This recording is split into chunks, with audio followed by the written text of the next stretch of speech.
Bonjour crocheteurs et crocheteuses, j'espère que vous vous portez bien. Voici le tuto du pull Mr. Jack. Il est en taille 1 an.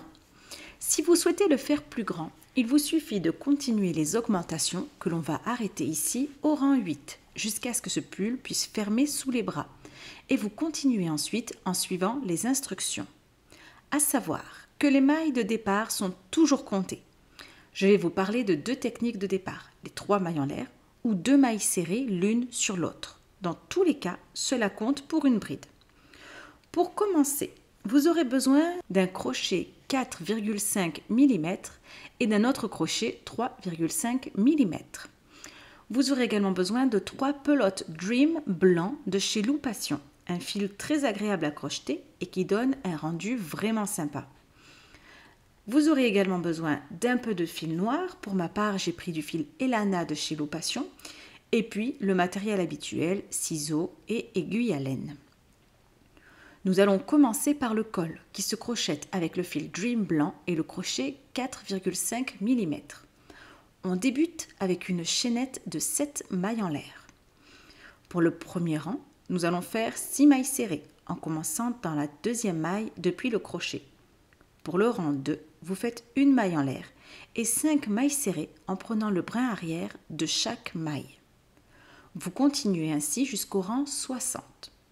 Le col se compose donc de 60 rangs de 6 mailles serrées piquées en brin arrière.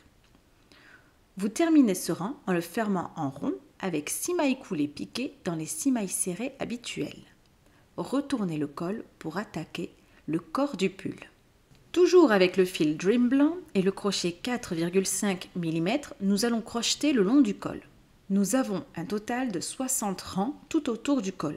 Nous allons donc attaquer avec 60 mailles serrées, soit une maille par rang. Ces 60 mailles serrées sont en réalité une maille en l'air plus 59 mailles serrées. Fermez le rang avec une maille coulée. Pour le rang numéro 2 du corps du pull, 2 possibilités s'offrent à vous pour le départ. Vous pouvez faire 3 mailles en l'air comme d'habitude, elles remplacent la première bride. Ou faire une maille serrée dans la toute première maille, puis une seconde maille serrée au-dessus de celle-ci que l'on pique dans le brin de gauche. Cela sera beaucoup moins voyant sur le pull. Donc, on débute notre rang numéro 2 avec le départ que l'on souhaite et qui, dans tous les cas, équivaut à une bride. Et vous faites 4 brides individuelles, donc une par maille, puis une augmentation, donc 2 brides par maille. Vous répétez cette opération jusqu'à la fin du rang. Donc, je répète, pour le départ, vous faites vos 3 mailles en l'air ou 2 mailles serrées l'une sur l'autre qui remplacent la première bride, puis 4 brides et une augmentation. Cela vaut à répéter tout le rang, 5 brides individuelles et une augmentation, 5 brides individuelles, une augmentation. Vous vous retrouvez alors avec 70 brides que vous fermez avec une maille coulée. Pour le rang 3, nous allons procéder de la même façon, mais en ajoutant une bride individuelle à chaque fois. 6 brides, une augmentation, 6 brides, une augmentation, etc. Bien entendu, on n'oublie pas les 3 mailles en l'air de départ ou les 2 mailles serrées l'une sur l'autre dans notre compte. Pour ce rang 3, vous devez terminer avec un total de 80 brides, que vous fermez avec une maille coulée. Vous continuez ainsi les rangs d'augmentation, en ajoutant à chaque fois une bride individuelle jusqu'au rang 8. Le rang 9 sera sans augmentation. Une petite astuce pour vous éviter de compter toutes les brides individuelles. Il vous suffit de répéter l'augmentation dans toutes les secondes brides des augmentations des rangs précédents. À savoir que vous devez toujours terminer votre rang par une augmentation. Si ce n'est pas le cas, c'est qu'il y a une erreur quelque part. Nous en sommes donc au rang 9. Là, vous devez placer 2 marqueurs pour créer les manches. Vous les placez sur les 2 augmentations aux extrémités du pull.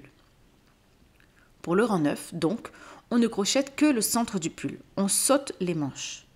Toutes les mailles qui se trouvent entre le marqueur de gauche et toutes les mailles qui se trouvent entre le marqueur de droite. Vous vous retrouvez donc avec un total de 85 brides à fermer avec une maille coulée. Pour la suite, rien de bien compliqué. Vous continuez à crocheter vos 85 brides pendant 13 rangs. Vous terminez donc au rang 22. Faites en sorte de terminer ce rang avec 84 brides pour terminer sur un chiffre pair. Cela vous aidera pour la finition.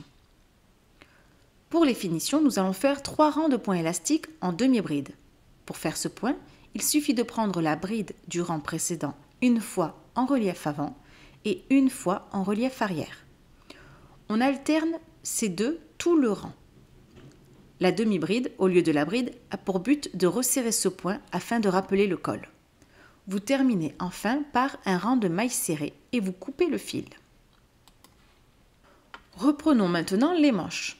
Ancrez votre crochet sous la manche pour que la démarcation soit plus discrète.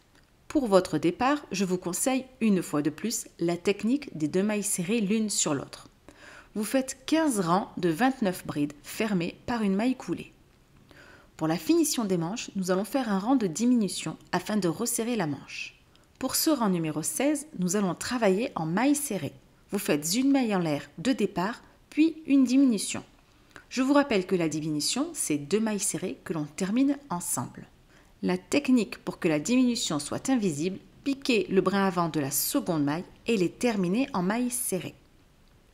Donc pour ce rang 16, vous alternez maille serrée, diminution jusqu'à la fin du rang. Vous avez alors 20 mailles serrées. Pour le dernier rang de finition des manches, vous faites un point de jersey. Donc un rang de mailles serrées que l'on pique dans le cœur de la maille serrée précédente, juste au centre du petit V. Cela resserre les mailles et fait plus joli pour une finition. Vous pouvez couper le fil et procéder de la même façon pour la seconde manche. Passons maintenant au visage. Les yeux avec le fil noir et le crochet 3,5 mm. Vous démarrez par un cercle magique dans lequel on fait 2 mailles en l'air et 9 brides. Vous fermez ensuite avec une maille coulée. Vous avez donc 10 demi-brides. Pour le rang numéro 2, vous faites un rang d'augmentation, donc 2 demi-brides par maille. Nous avons là un total de 20 demi-brides. Pour le rang numéro 3, vous faites une demi-bride, une augmentation, une demi-bride, une augmentation, tout le rang pour atteindre un total de 30 demi-brides. Pour le 4e rang, pareil, on fait des augmentations en alternant 2 demi-brides, une augmentation, 2 demi-brides, une augmentation, etc. Nous avons là 40 demi-brides. Pour le 5e et dernier rang, 2 mailles en l'air, 8 brides, une demi-bride, 10 mailles serrées, une demi-bride, 8 brides, une demi-bride, 10 mailles serrées, fermées par une maille coulée. Cela donne un côté ovale à l'œil. Coupez le fil assez long pour l'utiliser en couture. Procédez de la même manière pour le second œil. Pour les narines, faites 5 mailles en l'air, puis une maille serrée par maille, tout autour des mailles en l'air, en tournant l'ouvrage, pour avoir un total de 9 mailles serrées. À répéter une seconde fois pour la seconde narine. Coupez le fil assez long pour l'utiliser en couture. Pour terminer, vous devez coudre les yeux, puis les narines entre les yeux. Il faut que le bas des narines et le bas des yeux soient alignés. Pour la bouche, à vous de la coudre pour qu'elle ait cet aspect. Voilà pour ce tuto expliqué rapidement. J'espère qu'il est tout de même clair et que vous vous régalerez à le réaliser. N'hésitez pas à m'envoyer le résultat sur les réseaux. Et n'oubliez pas de faire un tour sur ma chaîne. Vous y trouverez un podcast crochet pas comme les autres. À très bientôt!